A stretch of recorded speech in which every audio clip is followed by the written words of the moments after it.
Hey everyone, thanks for tuning in. As you can see in this video, we're going to take a look at another one of my Blade Show purchases. This is the Reate K-2, and this was a Blade Show debut, and from what I'm hearing, it's supposed to hit dealers in the next couple of weeks or so, they say. So I figured we might as well get this video up sooner rather than later, since these are coming out rather soonish. There were a few other Blade Show debuts. Let me grab the other one here, and I'll show you guys the full range. So we're going to take a look at the K2 specifically. I'll do a K3 video soon. I did a K1 video last year after Blade Show. I had one of these on loan from GP Knives. Obviously that's been sold a long time ago, or GP sold it a long time ago. So anyways, K1, K2, K3, there's also a K4. I did not buy one of those. I think that one's going to be coming out much further down the line.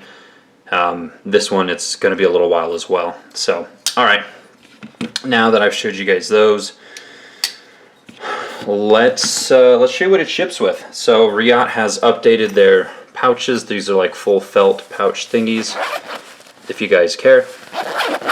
Alright. So we'll go through the specs, overall impressions, and details. Let's pull out a couple, well, at least one size comparison. We'll get the pair of two. And then, what did I have? Oh yeah, I had another Reate in my pocket today, the Future. So there we are. Alright, size-wise, we have a blade length of 3.9 inches, so just shy of a 4-inch blade there. Handle length is 4.8 inches, giving us an overall of just about, 8.8, give or take. It does weigh in at 5 ounces on my scale. And let's take a look at the handle thickness.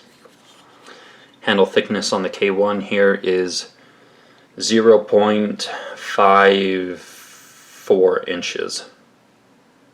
Yeah. Okay. Does use S35VN blade steel, 6AL4V titanium, frame lock with a stainless steel lock insert, milled pocket clip, bearings, ceramic bearing, ceramic detent, and one of my favorite things about this knife is the hand ground blade, which we'll get to here in a little bit. So, yeah. Alright, overall impressions. It's a Reate. I've had a lot of them.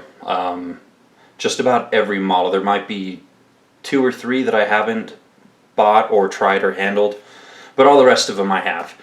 And I have not had one problem as far as fit and finish. The quality is incredibly high, the quality control. Really impressive considering how many has gone through my hands. So, if you like the look of this knife, you're going to be happy with it. That's really all I can say. The action's excellent. It's larger, obviously. Ergonomics are pretty comfortable, pretty good. Not melt in your hand good like the the K1 here, but pretty freaking good. So, anyways, yeah.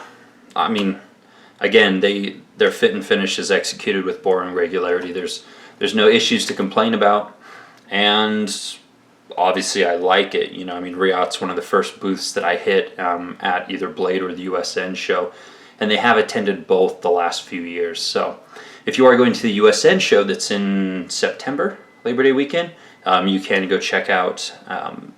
Hopefully they'll have some other new models, but at least they'll have some of these, no doubt. So that's it for the overall impressions.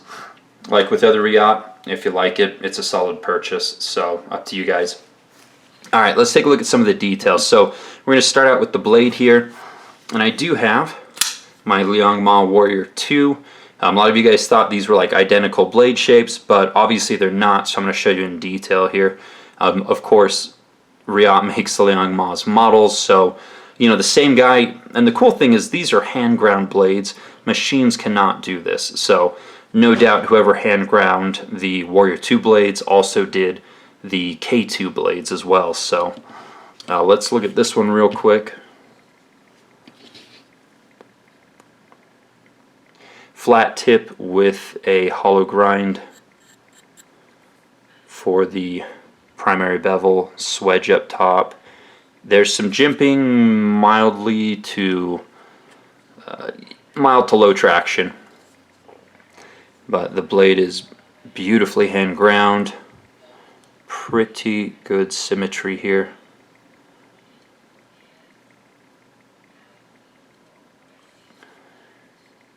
The Reate logo, and it is S35VN, of course. So let's look at these two in comparison here. So the Warrior 2 up here, this is a flat. No, this one's a hollow grind as well. So this is a hollow grind with a flat tip. Again, same formula, but as you can see, the height of the primary bevel, the length and height of the swedge, the width of the blades, similar, but definitely some differences here side by side. Both done in S35VN, but absolutely beautiful. I mean, to get a hand ground blade on a knife in the $300 price range is absolutely insane. You know, a lot of the quote-unquote mid-techs that are made that are twice this price do not have hand ground blades, so, and they definitely don't look like this. Action is phenomenal. Very, very smooth, or at least this one is. You know, drop shut if that's something that you like. The flipper tab, you know, pretty standard cutout here. No jimping. I honestly don't find myself slipping on it, which is good. And you can light switch or, you know, push down. And I just slipped. So, yep. The centering is perfect, as you would expect. Lockup is 30-40%ish. Rock solid. So kind of funny, here's kind of an aside.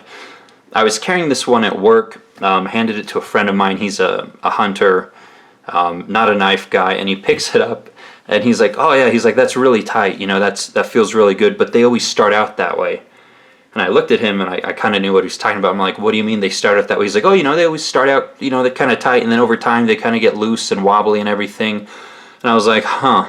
I'm like, okay, you know, what do you think this knife cost? And he was like, oh, you know, it's pretty nice, so maybe $90. I kind of laughed at him. Yeah, I mean, it's just kind of funny sometimes when you hand some of these things to non-knife people. They appreciate it, but they don't understand, yeah, how expensive these things can get for quality pieces. But I'm happy to say that none of my knives get wobbly and loose over time. Thankfully, I do not buy knives that would be the case. So, slight tangent, funny story. I'm sure you guys have some funny stories too of handing knives to non-knife people and some of the reactions that you guys get. All right, that should be it for the blade. Now let's take a look at the handle. So obviously I was drawn, they have 3 different variations of the K2. They have ones with the diamond pattern, which is reminiscent of like a Japanese, you know, wrapped handle on a katana or any of the other sizes. I'm not going to butcher the names. But I had a knife about 5 years ago. 4 or 5 years ago. It was Makusta. And I did a video on it way back when, if you guys want to dig and dig and dig. But it had a similar, you know, kind of like diamond cutout in the handles, except they actually cut holes in the, I believe it was titanium, maybe stainless steel frames. But anyways, reminded me of the Makusta, which I thought was really cool. There are a few other makers, custom makers and such, that are using diamond type patterns recently. So obviously very appropriate with a Tonto, you know, shaped blade here. It just, you know, it fits. So nice motif. The handles are anodized blue with a light stonewash. And then after the stonewash, it looks like they went back, they machined these really nice diamond patterns in, and then anodized everything gold. So nice detail, looks really, really good. So, and then, you know, the handle should stand up to, you know, normal wear and tear, considering that it was already stonewashed a little bit, which is something I appreciate. Lanyard hole at the back. Obviously a slender carry, since the blade does fit completely in the handle. And one really nice detail that I like is the, you know, the jimping here on the back, where they've sanded it, and then obviously added a little bit of gold color there through the anodizing process. Definitely a kind of a bag detail, Todd bag detail, but you know, considering that they make knives for Todd bag, obviously they've probably picked that up and incorporated it into this model, but I really like that little touch of color. Then they left the inside of the backspacer here gold as well, so again, another nice pop of color. These inside of the handles are pretty heavily skeletonized, which gives this, you know, this 4-inch knife, obviously a just about 4-inch knife, some pretty decent weight reduction. Here on the lock side, they skeletonized as much as they could of the, obviously the non-locking arm. Yeah, titanium pocket clip works really well. Thankfully, they left enough of a gap for my jeans, which I definitely appreciate. Some of my more recent acquisitions, they don't have adequate spacing here, and it makes it really hard to carry in jeans, which makes me not carry them very much. So this one is well done. Sits about yay high out of the pocket. So anyway, stainless steel lock insert, again ceramic bearings and detent.